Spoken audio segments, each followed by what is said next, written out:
کہا تمہارا ہی رب نہیں. یہ بات نہیں کہ میں پہلی دفعہ کہہ رہا ہوں. نزول قرآن میں نبی اکرم صلی اللہ علیہ وسلم فرما رہے ہیں اپنی مخاطب قوم کو تمہارا ہی رب نہیں. رب و آبائکم الاولین، تمہارے آباء و اجداد کا بھی وہی رب تھا. کوئی نیا خدا نہیں میں لایا تمہارے لیے، شروع سے یہی رب چلا آ رہا ہے. کہا حقیقت تو یہ ہے، لیکن اب یہ جو نقشہ ہے ان کے معاشرے کا جس میں ایک مرلہ زمین جو ہے اس کے سامنے ملکیت کے خانے میں خدا نہیں لکھا ہوا، یہ کیا ہے؟ کیا یہ ایمان ہے اس چیز پہ کہ واقعی ارض کی ملکیت خدا کی ہے؟ کہا بل ہم فی شک یلعبون، یقین نہیں ان کو اس بات کا، تلاوت کر دیتے ہیں یہ نہیں یقین ہے کہ واقعی یہ ملکیت خدا ہی کی ہے، دوسرے کی نہیں ہے. اس باب میں کوئی شک میں ہے. اور پھر اس کے بعد جب یقین نہیں رہتا تو کہتا ہے کیا بات کہا گیا قرآن، کہتا ہے جب ان حقائق یا صداقتوں پہ یقین نہ رہے تو زندگی کھیل کود سے زیادہ کچھ رہتی نہیں ہے. پھر کھیل ہی کھیل ہے سارا.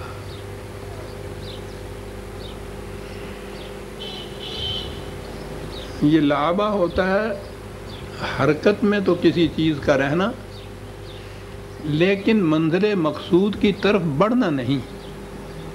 جو کشتی گر جائے امواج میں، موجوں کے تلاطم کے اندر، تو بڑے زور سے حرکت کرتی ہے، لیکن وہ موجیں اسے ساحل کی طرف نہیں جانے دیتی. زندگی کی اس قسم کی حرکات اور ایسے پروگرام کے جس میں حرکت تو بے شک مسلسل ہی ہو لیکن وہ منزل مقصود کی طرف نہ لے جائے، اسے لعب کہتے ہیں عربی زبان میں. تو مقصود تو یہ تھا کہ یہ کم از کم عرض کی ملکیت کے متعلق تو تمہیں یقین ہو کہ یہ خدا کی ہے اور دوسرے کی نہیں ہے، پھر لا الہ الا ہوا ہوگا. ورنہ یہ اگر بات نہیں تو پھر زندگی کھیل تماشا ہی ہے. حرکت تو ہوگی اس کے اندر، مقصد کوئی سامنے نہیں ہوگا جس طرف تمہاری زندگی جائے گی. فارتقب یوم تأتی السماء بدخان مبین یغشی الناس ھذا عذاب علیم. کہا پھر ان سے کہو کہ یہی کھیل کود ہی ہے تمہاری زندگی، سیریسلی تم لیتے ہی نہیں ہو لائف کو، مقصد حیات ہی کوئی نہیں ہے، تو پھر انتظار کرو تھوڑا سا کہ تمہاری تباہی کا آخری وقت جو ہے وہ آ جائے. یہ جو کہا ہے نا کہ اس دن، لفظی ترجمہ اس کا یہ کیا جائے گا یا ہوگا کہ یہ آسمان دھواں نظر آئے گا.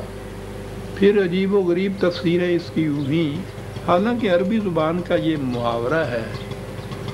ہمارے بھی ہاں انتہائی درجے کی مصیبت آتی ہے تو کہتے ہیں آنکھوں کے آگے اندھیرا چھا گیا. وہ اندھیرا چھا گیا واقعی اندھیرا ہی نہیں ہو جاتا، مصیبت کی انتہا ہوتی ہے جسے آسمان پھٹ پڑا.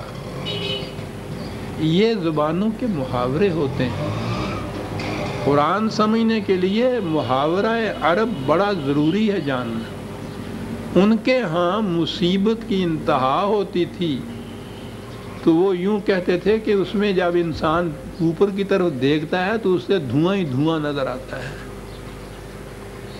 جیسے ہم کہتے ہیں آنکھوں کے آگے اندھیرا چھا جاتا ہے. تو کہا کہ پھر وہ انتظار کریں اس دن کا، اس انقلاب آفریں ساعت کا، وہ مخاصمت پھر جو قریباً 82 جنگوں کی شکل میں ظاہر ہوئی. انتظار کریں کہ پھر اس تباہی کے وقت آنکھوں کے سامنے اندھیرا چھا جایا کرتا ہے. اب یہ کہ یہ جو الفاظ ہیں معنی یہی ہیں محاورے کی روح سے. سچ مچ کوئی آسمان پہ دھواں نہیں چھا گیا، لفظ موجود ہے ھذا عذاب علیم، بات کر دی. یہ بڑی علم انگیز تباہی ہے انسانوں کے لیے. تو گویا تباہی کے لیے ہی یہ محاورے کا لفظ جو ہے یہ قرآن نے استعمال کیا ہے. قرآن سمجھنے کے لیے یہ سمجھنا بڑا ضروری ہے۔ کہا کیفیت یہ ہوتی ہے اس قسم کی قوموں کی، غلط روش پہ، غلط نظام زندگی پہ چلے جاتے ہیں، ذرا سا جھٹکا آتا ہے تو پکار اٹھتے ہیں کہ ربنا اکشف عنا العذاب انا مؤمنون، کہ پروردگار اگر تو آپ کے معاف کر دے، اس مصیبت کو دور کر دے، تو اس کے بعد ہم کبھی یہ نہیں کریں گے۔ قومیں کیسے یہ کہتی ہیں تو معلوم نہیں، ہم افراد جس طرح کہتے ہیں یہ تو روزمرہ کا ہمارا معاملہ ہے، یا میرے اللہ یہ اس دفعہ کا معاف ہو جائے نا، میں کبھی یہ لاگے نہ جائے، میری توبہ، میرے ستیانی بھی توبہ، بدھیریاں توبہ کرتا ہے انسان۔ کہتے ہیں یہ منظرین جو ہم ہیں نا، آگاہ کرتے ہیں، پہلی دفعہ ہی وہ آخری تباہی نہیں لے آتے، ہلکے ہلکے سے جھٹکے پہلے آتے ہیں، ان کو وارننگ دی جاتی ہے، متنبہ کیا جاتا ہے کہ بابا غلط روش ہے، دیکھو اس کا یہ نتیجہ نکلتا ہے۔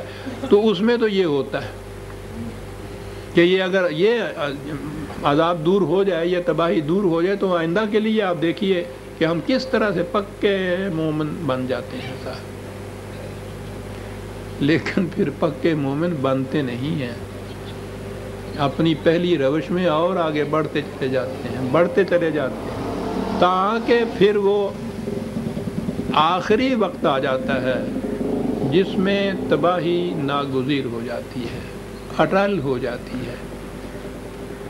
وہاں جا کے جب یہ کہیں کہ یا اللہ ہم سے یہ تباہی دور کر دے، کہا کہ اس وقت کہا جاتا ہے ان سے کہ انا لہم الذکریٰ، وہی بات جو میں نے کہی تھی کہ خدا یہ اتمام حجت کرتا ہے کہ پہلے وارننگ دیتا ہے ان کو، ان تک پہنچاتا ہے یہ بات۔ یہاں وہی کہا کہ کہو تم تک یہ وارننگ پہنچی تھی یا نہیں پہنچی تھی؟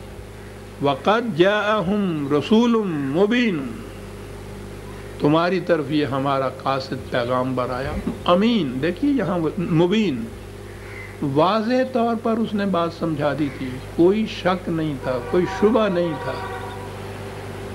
یہ جو اب قرآن کے متعلق ہر قسم کا معاذ اللہ جو نقص ہو سکتا ہے نا کسی کتاب میں، وہ قرآن کی طرف ہوتا ہے۔ اس میں یہ بھی واضح نہیں ہے جی، مجمل ہے جی، مفہوم نہیں سمجھ میں اس کا آتا چلا۔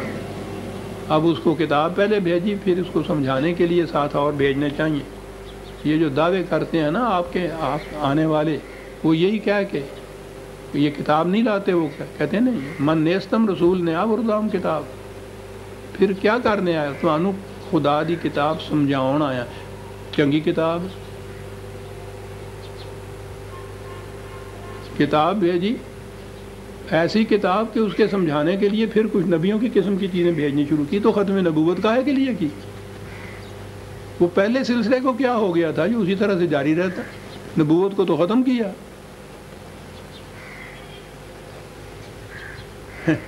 رسول مبین، ہماری طرف بھی آیا تھا، ثم تولوا عنہ، اور تم نے اس سے روگردانی کی تھی۔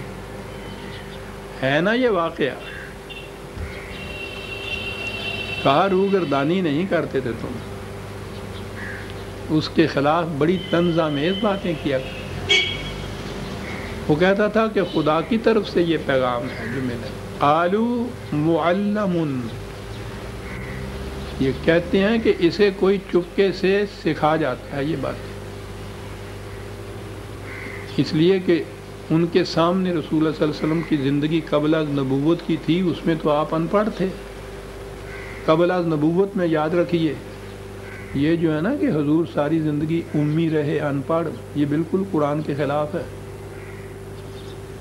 نبوت کے بعد آپ اس ان پڑھ امی نہیں رہے تھے، قرآن کہتا ہے کہ اس کے بعد آپ جانتے تھے۔